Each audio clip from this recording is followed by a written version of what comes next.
experiences of my life, but also one of the most formative. It was, for those of you who don't know, I did speech and debate in high school. I think I mentioned that in one of my speeches, but I haven't really done it in any type of a terrifying scenario as it was the first time that I ever performed. The first tournament was against kids that were way older than me. I was a freshman at the time, and they were mostly juniors and seniors. And I'd never argued in a professional setting before, and I didn't really know how to do it. So I would stand up and give it my best, but a judge would stop me and tell me that I was out of protocol and I had to start over.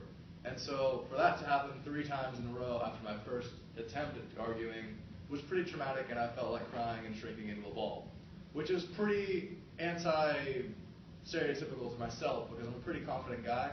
So to be so quickly shrunk to such a small size was very humbling. And so I'd like to tell you about one of the most formative extracurricular activities that will be available to your children, and that is the speech and debate team. So for me, going through speech and debate was prompted because there was an incredibly good-looking girl who wanted me to join the speech and debate team with her. So like all good men, I followed one of the less smart parts of my body and joined the speech and debate team. And that didn't really work out with her, but what did work out was my experiences with speech and debate. Even by the end of that first terrifying day, by the 3rd or 4th round, I had made it to a point where I could stand up and argue logically and fluently and advocate myself as a public speaker. So fast forward to today, I'm a pretty accomplished public speaker. I went to speech and debate state championships twice in high school. That's not too impressive to most people here, but to me that's something I identify by, and I'm incredibly proud of it. So the things that I'd like to accomplish here today would be to tell you that even though you're facing adversity in a form of whatever it could be, a student loan payoff that you don't think you can pull, or a class that you feel like you're going to fail for a second time, it's incredibly important to learn that you can swim. You weren't born to sink. What we need to realize is that as humans, our growth is dependent on what we're able to put into a scenario and what we can harvest out of that scenario, much like a farmer. So if you put bad seeding into your farming, you're going to have a bad harvest.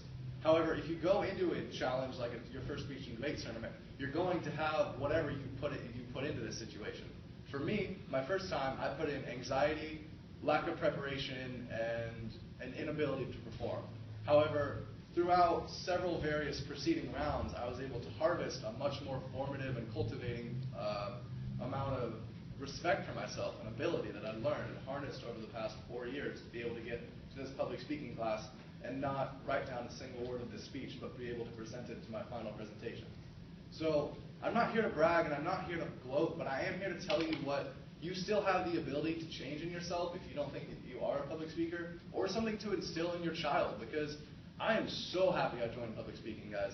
It's the nerdiest thing I've ever done, and I've made nothing but nerd friends. But those nerd friends have propelled me to do better in school, they've propelled me to join more extracurriculars, and to try harder to get more like their nerdiness, because those nerds are the people that are going to be my boss eventually.